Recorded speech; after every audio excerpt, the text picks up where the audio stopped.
Bonjour à tous. Aujourd'hui, c'est 19 décembre 2025. Today it is 19th December 2025.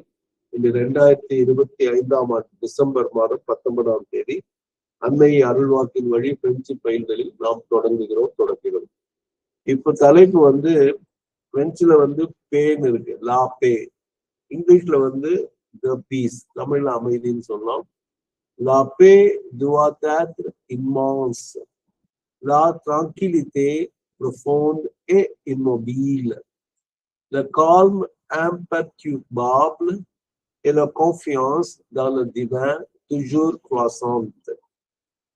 நல்லா கவனிங்க. La paix அப்படின்னா the peace, duana must, atna be, immense immense. இங்கிலீஷ்ல அதே வார்த்தை தான், பிரெஞ்சுல சொல்லும்போது immense படிக்கணும். நேத்தெல்லாம் நம்ம பார்க்கும்போது இப்ப இங்கே பாப்ல இருக்கு பாருங்க, இங்கே ஐஎம்க்கு அப்புறம் வேற ஏதோ கான்சனன்ட் வந்தா நம்ம தான் படிக்கணும், நம்ம படிச்சிருக்கோம். ஆன் ஆம்ப்ளோரா அப்படிங்கிறது வந்து சமாதி பிரேயர்ல படிச்சிருக்கோம். அங்கே ஐஎம்பி எல்ஓஆர் வருது. பொதுவா ஐஎம் வந்து தான் படிக்கணும். ஆனா அதே எழுத்து திருப்பி வந்தா இம்மன்ஸ்ல 2 எம் இருக்கு, இம்மொபைல்ல 2 எம் இருக்கு. அதனால அங்க வந்து ஆண்ட் படிக்கிறது மாதிரிதான் படிக்கணும்.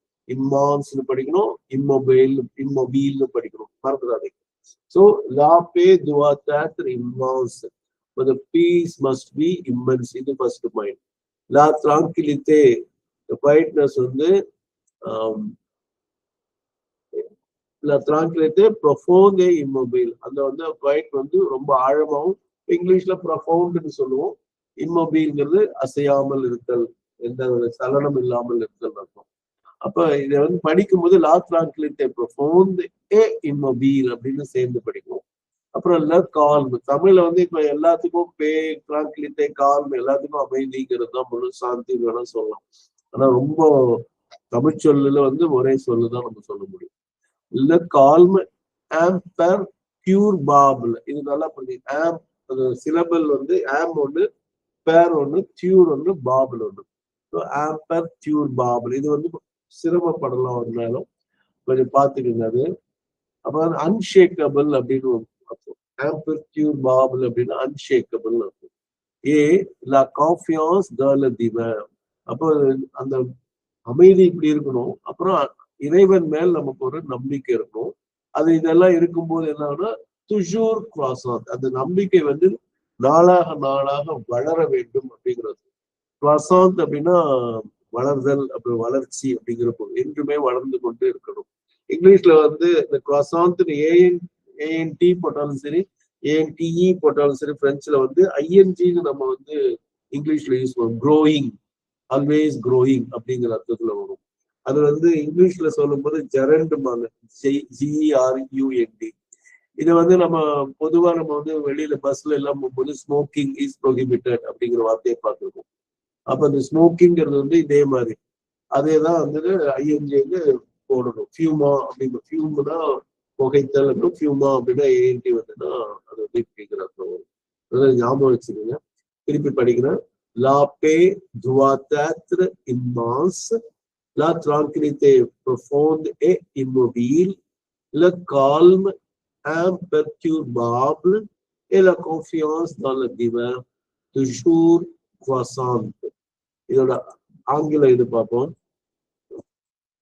The peace must be immense, the quietness deep and still, the calm unshakable, and the trust in the divine ever increasing. Ever increasing, growing ரெண்டுமே உண்மை. croissant டைரக்ட் மீனிங் growing தான். வளரும் போது பெருதுதான் ஆகும். குழந்தையா இருக்கிறது இப்போ வந்து 6 மாச குழந்தைக்கும் ஒரு 20 வயசு இளைஞனுக்கும் உண்டான வித்தியாசம் வந்து வளர்ந்து இருக்கிறான் என்றால் பெரிதாக இருக்கிறார்ன்ற பொருள் இருக்கு இல்லையா? அதான் எவர் இன்க்ரீசிங் அப்படிங்கிற பொருள் வருது. அது வந்து துஷூர்ங்கிறது எவர்ங்கிற பொருள், croissantங்கிறது இன்க்ரீசிங் போட்டிருக்காங்க. தமிழ்ல அதை பார்ப்போம். என்ன ஒரு சிக்கல்னா தமிழ்ல வந்து இந்த திருப்பி இந்த அமைதிங்கிறது தான் வரும். அதை வந்து தவிர்க்க முடியாத ஒரு நிலை ஆயிடுச்சு. பாருங்க, இப்ப பாருங்க, அமைதி மகத்துவம்.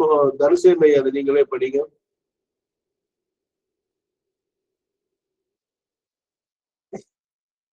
இது தப்பாவே இருக்கு. அமைதியற்றதாகவும் போட்டிருக்காங்க, அது தப்பு.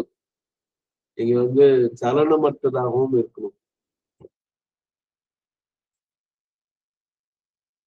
இப்ப இதை வந்து நம்ம போஸ்ட் பண்ண முடியாது, சலனமற்றதாகவும் இருக்கணும். தரிசன ஐயா படிக்கிறீங்களா?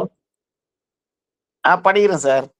அமைதி மகத்தானதாகவும் ஆழமானதாகவும் அசையாததாகவும் அமைதியற்றதாகவும் அப்படி இல்ல, சலனமற்றதாகவும் படிச்சிருக்கீங்க. சலனமற்றதாகவும் தெய்வீகத்தின் மீதான நம்பிக்கை எப்போதும் அதிகரித்து கொண்டே இருக்க வேண்டும். இதுதான் அங்க இருக்கக்கூடிய நம்ம இதை வந்து நம்ம மாத்தி நம்ம இதுல போல. நன்றி ஐயா தனசேகரன் ஐயா, நன்றி. ஸோ இதோட நிறைவு செய்வோம். அன்னை ஸ்ரீ அரவிந்தருக்கு நன்றி, வணக்கம். அனைவருக்கும் நன்றி.